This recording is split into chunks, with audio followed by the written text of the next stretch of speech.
This man has been in TV shows from Grey's Anatomy all the way to X-Files, movies like Tin Cup, Field of Dreams, Phenomenon. Appreciate you coming in today. It's my pleasure. All right, so we're going to start. I want to start at the beginning. I want to talk a little bit about how you got into the business, or what was your reasoning for getting into the film business? You know something? It's kind of a circuitous route here. I've always enjoyed the business, loved movies, loved television at my age. But I was a musician, and the reason I got into this business is because I got in a car wreck. I busted my chops up. I couldn't play the trumpet anymore, and so I know I didn't want to get a job. I didn't want to be a lawyer or something, or go to school and learn how to be an accountant. So I knew I was, I'm in the arts, and I knew I always wanted to be in the arts, and I knew that's where I was at. And so my mother, God bless her, an unbelievable human being, said, look, Michael, go out to Los Angeles. You always wanted to try to do this. You just go. And I went out there and I busted my hump. I really did just, started connecting with people, going to classes, doing shows, getting involved in these things that they used to call... like a workshop? Yeah, well, it was workshops, but they used to call these things... a bunch of actors would get together and do scenes at a theater. Okay. And they would invite showcases. And they would invite all of these casting directors and people in to go see them do their stuff. And the casting people liked it because we were all very young folks at the time. And the casting people would say, hey, that guy has some talent, or that gal can do it, or, all that stuff. And that's how I got going, and that's how a lot of folks used to do it back then. Because these folks they look at you and they know they can make some money with you. Mm-hmm. And so they say, let's take this guy out for a spin. And that's what they do. What was your first big thing that really, I guess, where you were like, a casting agent seen you, or an agent? Did you get into the business like, did you get an agent first? Did you go to casting directors? Like, what was it that helped you it's interesting. try to get in? It's a catch-22 out there. You have to, before you can get an agent, most of the time, before you can get an agent, you have to have a SAG card. And before you can get a SAG card, you got to have an agent, because you got to work, right? Okay. So you got to make money to get a SAG card. So it's a very funny little thing. They did this thing called the Taft-Hartley Act. You might want to look that up, Taft-Hartley. With SAG, right? Yeah. And so what happens is there was a film, and I've never done this before. There was a film called Beach Girls that I went out. I was going to be. That sounds like something you'd be in. Sure, thank you very much. It's a wise guy. So anyway, look, it's Beach Girls, and we went out there I went out there to go do the show as kind of an extra, because I was in good shape back then. And they said, look, how would you like to deliver a line? I had a couple of lines in this thing. I said, well, that'd be great. So I delivered the line, 2 lines. I think it was just 2 or 3 lines. And they Taft-Hartley'd me, which means that, all the money that I made, they paid me a salary now, Screen Actors Guild minimum. Of course, it went right to the Screen Actors Guild. But it also meant I got to eat with the union guys, which means the food was a lot better. So that was good for that day. But yeah, that's how it works. And so it's called Beach Girls. You can look it up or go. I'm Googling it right now. I ran into the screen and with my shirt off, and I said, "Surf's up." Boom. And there you go. So would you say that was kind of like your start? So that was like your first start of actually getting in there? Kind of like my start. I had to take my pants off and run into the ocean with a bunch of people. Thank God they shot us from behind, so I avoided all that humiliation. So we had to run into the Pacific Ocean. And the Pacific Ocean, I mean, you people out here in the Gulf, you don't realize how much warmer it is, but you get in the Pacific Ocean and it is cold, very cold. And they said we did the one shot, and they say, okay, let's go back to ones. We're going to shoot this again. And all the guys are standing around going, no, I'm not getting out of this one unless I get a towel or something, because it was very cold. And of course, we know what happens when that happens. So anyway, next question. So after you did that movie, yes, where did you go from there? You were already in LA, right? Yeah, you did this? Yeah. Okay, so you moved out to LA to pursue it. You got this. You got Taft-Hartley'd, kind of got your way in. Did you get an agent after that, or how did that work? Yeah, that got the card, and then after the card, I did a showcase, and that got the agents. I knew I had some talent. I knew I can get a laugh, and I knew I can do all this stuff. But there's a lot of people out there in Los Angeles humping around trying to get work. So it's very, very competitive. So you got to find a way to get yourself out there.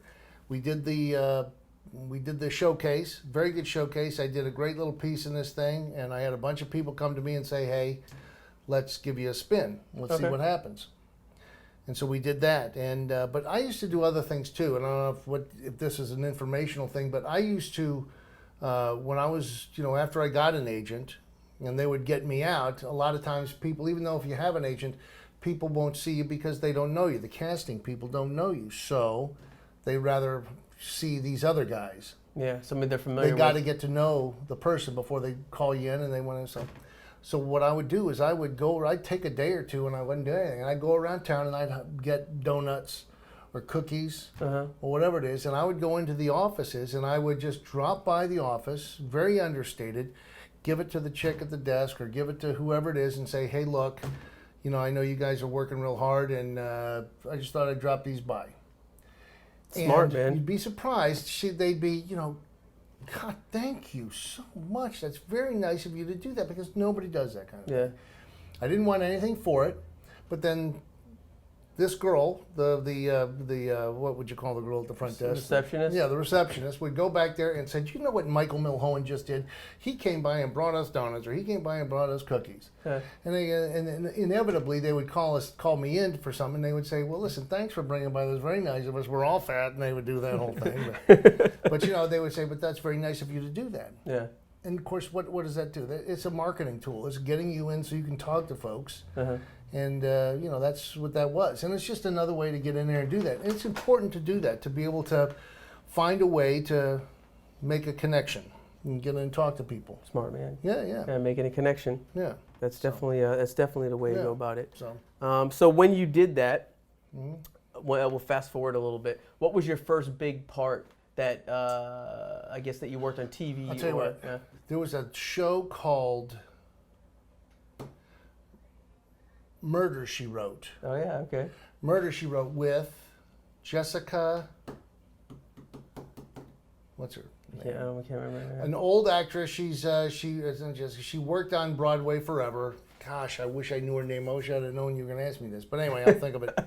But she was the woman that went around Murder, She Wrote. She was a writer who also solved crimes. And that was the first chance I had to go do a TV show, and I got to go out there and work with her, and it was really something. I mean, this was a real set. I remember walking out on that set and thinking to myself, "Wow, this is it." Were you nervous or It's anything? a real deal. Yeah, no, I was nervous as a thing, but I was also just so arrogant that He was like, "I'm gonna go do my shit." Yeah, everybody, so I can go do all this. And so I would come out there and go do that. Do you think that played into you being successful, having the confidence to absolutely. just go do it and not give a shit? Absolutely, yeah. You can't be afraid to fall down. Angela Lansbury. There you go. Is her name. Thank you for Awesome. my lovely assistant over here who's helping. Angela Lansbury was her name, and she's huge. She's done a million things, and terrific actress. And so that was the first chance I got. But the thing about it is, you go in there, you have to know. It's a tough business. Like I said, it's very, very competitive and very tough. Dog eat dog. Yeah. And if you go in there and show weakness, just like animals, in the back alley, if you show weakness, they'll come and bite you and they'll come get you. And I hate to make it sound like that, but you got to be sure of yourself and you got to know that you can accomplish. Even if you can't accomplish, you got to know that you can. Still do it, and you right? go in there and you just say, "Look, let's go." And there's something about that that's attractive, something about that people want to be around. If you are confident like that, people want to see it. And when you come into a room with a bunch of producers and you're uncomfortable and you sit down, you have to know that these producers and the casting people that are watching you, they want you to be good. Yeah, that's all they want. They want you to be good because they want to hire you. And if you come in there and give it the old, "Well, I'm not sure, and let me just go," they don't.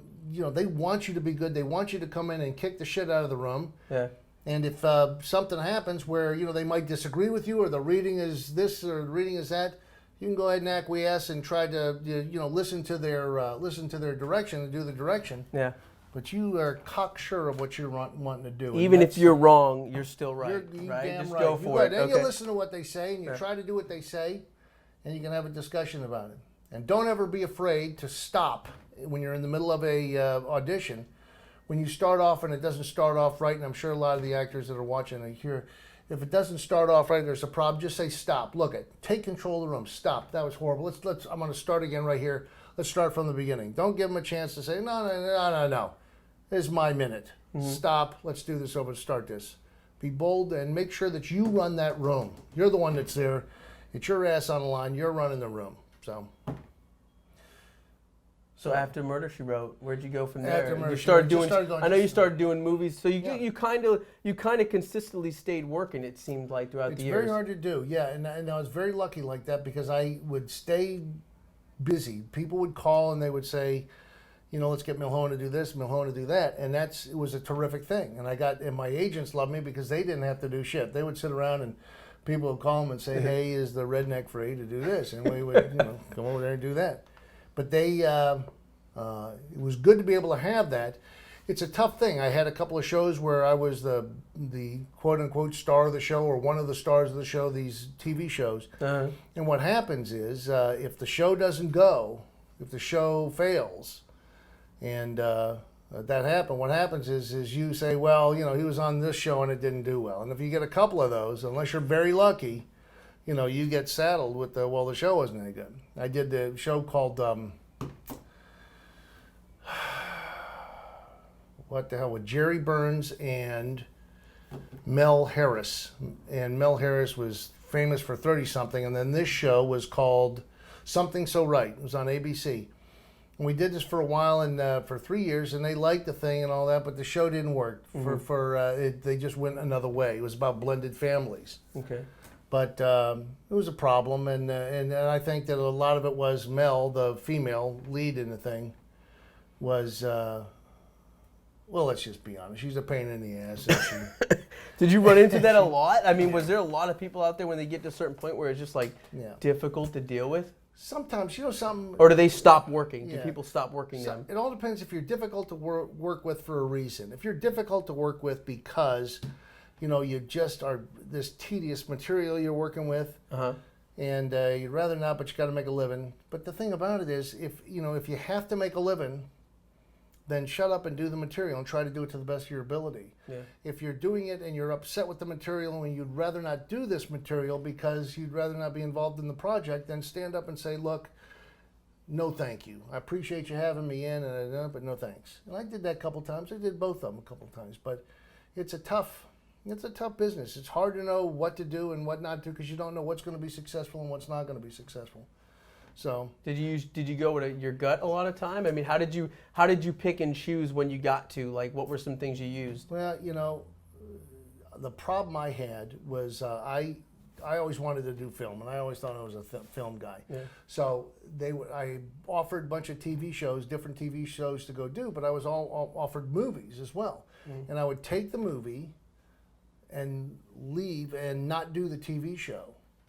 And, that didn't work sometimes, but sometimes it works, sometimes it doesn't. But I have no regrets. You sit there and you do the best you can, and I'm happy with my life, and so What were some good moments that you could look back on that really stick out in your mind? Like somebody, I know you told me a story about Arnold one time. Yeah. Can you tell the story about Arnold? Arnold Schwarzenegger. I did this film called Collateral Damage with Arnold Schwarzenegger, and I was Arnold's good buddy. We were firemen. And I went over to his house. I was his best friend in the movie, so we wanted to kind of foster that relationship. So I went over to his house with Maria. We went on that weekend on a Saturday, and we worked out, shoving weights around. And as you know, Arnold was a world champion bodybuilder. So we got out there and we worked. It wasn't big weights, but it was technique. You have to lift it a certain way and do it a certain way. And I did this, and I got to tell you something. Because of the technique, you work your body a whole nother way. So I shoved it out, and we did all this, and Saturday goes by, and it was a lot of fun. See you later, had dinner. Sunday goes by, and as if you've worked out, you understand that what happens is it's not the day after you work out, it's the day after the day you work out that everything's sore. Yeah. So if you think about it, it wasn't Sunday. Then Monday we come back to the gig, come back to the set, and I walk out on the set, and there's a bunch of PAs and ADs and other cast members that were walking by, and I'm getting to the set, going to my trailer, and everybody's walking, Mr. Milhoan, how you doing? Good to see you. And they're all poking me in the chest. It was weird, and I didn't, what the hell? Something was odd. And they're poking me because Arnold went around, he was in the makeup chair. He told everybody to come up and poke me in the chest and hit me in the arm because he knew I'd be sore from working out with him. But that's just his sense of humor. And he's just a guy's guy, and so he says, go up and hit the guy, it'll be fun. It'll be sore, so we'll jerk him around. And so everybody was walking with me, poking me. It was just a fun thing, and he's a good guy. And, I got to work with Gene Hackman and Robert Duvall, and it was fun to watch. All these guys I got to work with, just fabulous. And it was fun to watch these guys do their thing. And so, it was good to work with guys like that because you learn so much from them. What are some things that you were picking up on those guys that you got to work with, like Gene Hackman and Duvall at that certain caliber? Was there a certain way that they carried themselves that you feel really made them successful or anything like that you could pick apart or anything, or no? To be honest, I could blow a bunch of sunshine here, but to be honest with you, once you get to that point in their careers, at the point when I knew them, then it's already the die's been set. Robert Duvall has this thing about ADs, hates ADs, and the AD would come up to the truck. We'd be coming over to the set, and they would drive us all over in this this van, and the AD would come up to the van, and Duvall would just walk away. I don't want to, because they would tell him, Mr. Duvall, it's 15 minutes, and Duvall would always say, look. How long have I been in this business? I got to get you to come over and tell me? And these poor ADs would be afraid to come over because he'd chew their heads off every time. That'd be fun, actually. Yeah, if I was an AD and he chewed me out, I'd be like, I got chewed out by Robert Duvall. That's awesome. Robert Duvall's I make the joke. I say, Robert Duvall's a terrific guy. All 8 personalities are fabulous to be around. And he really is, man. The guy's a maniac. But that's why he's such a good actor. He commits to everything. Did you know when he did that movie, this is how committed he is. He did that movie, what's the Tender Mercies, the country music guy. You ever see this one? It's one of the great movies ever. He was so committed to that role that he not only did the movie, he went out and recorded a country album. He was a country singer in the movie. Did he really? He went out and recorded a country album. That's a kind of level of commitment that this guy has for his characters. It's fascinating. It really is. So step 1, commit. Commit, baby. Commit. That's right. And be confident. Yeah. What other tips would you give somebody that's starting from fresh? Maybe he's got a little bit of an ability. I know the game's changed a little bit with the cameras and how anybody could basically go out there and make something, which is great. But at the same time, there's a lot of crap. But the stuff that's good is going to push to the top. I could see. Yeah. What type of advice would you give somebody like just starting out? Like, how would you tell them, hey, this maybe you could approach it this way, or give them some kind of advice? Artie, did you know something? It's all about confidence. Here's the other thing. The biggest tip you can give anybody, Shakespeare said, follow your bliss. And it really is true. If this is something you have to do, then do it. Yeah. And don't quit. And this is get after it and don't stop. And make sure that you bust your ass and you do the best you can. And don't, what happens a lot of times when you're around the arts, we're all artists, so what we'll do is we'll do this, and then we'll sit around and get high and get drunk or something. And this is it's not necessary. And the thing about it has to be a job. It has to be a job that you show up on time. You don't show up drunk. You don't show up stoned. You don't show up, fucked up. Even though I can say fucked up on the thing. Oh, yeah, you can say fucked up. You don't say that, but you don't do that. Even though it people think, oh, look at it, isn't that cool? Isn't that the creative process? Well, no, it's not, and it really doesn't have to be. So. Just do your job. And what happens is the people that are hiring, the producers and directors, they're hiring, they'll say, well, look, I like this guy. This son of a bitch shows up when he says he's going to show up. We don't have to bail him out of jail. He hasn't beat up his wife. He's not drunk, and he's not vomiting. Yeah. So let's hire him again because he can do the job, and he's not, this guy. And believe me, it's a business. It's a business. People, there's a lot of money spent on a daily basis. and they don't want to have a scene shot where you're in this scene, but Brian can't come today because why? Well, he's in jail. He shot somebody, so he can't make it today, and so now we have to Don't be a troublemaker. We have to reshoot this thing and do all this stuff. I'm being lighthearted about this, but that's a lot of money go down the drain Sure if somebody doesn't show up one day. Happens. Yeah, because everybody's there. You're talking tons of equipment. Yeah. I mean, especially some of the big, huge sets you worked on, like Pearl Harbor and stuff like that. I mean, that's a lot of money. A bunch of money. Yeah. And so you don't want to have people screwing up. So yeah. What's one thing about the business that you love? The process. The process. Yeah. When you know you're going to do this, when you're going to be this guy in this movie, then as soon as you get to the set, you start hanging around. You start hanging around with the guys that you're going to be dealing with, and you get an attitude about them. Not an attitude, a bad attitude, or necessarily good. You get an attitude about them. So you prejudge and you judge this guy. So when you're on the set and you're working, you already have this relationship with him. And you can tweak it while you're on the set, and you can have fun with it or not have fun with it or whatever. And it's one of those things. So that's the whole process of learning that. So when you get on the set, it becomes conversational, but it becomes conversational because you've done your homework, and then all of a sudden I can poke him and make him react a certain way because of what I think about him. If that makes sense. Does that make sense? Yeah, I like that. Yeah, so, that's cool. Yeah. One thing you hate about the business, looking back on it? The business. Yeah. Some of the politics of the business is just it's just breathtakingly toxic. It's cancerous. Yeah. So that was one of those things that you have to decide whether you can put up with it or you don't want to put up with it. And so you have other things to do. Me personally, other things. So I didn't want to. I loved it. I loved the process of doing it, but it's gotten, I hate to sound negative, and it does sound negative, but it's gotten a lot worse to me.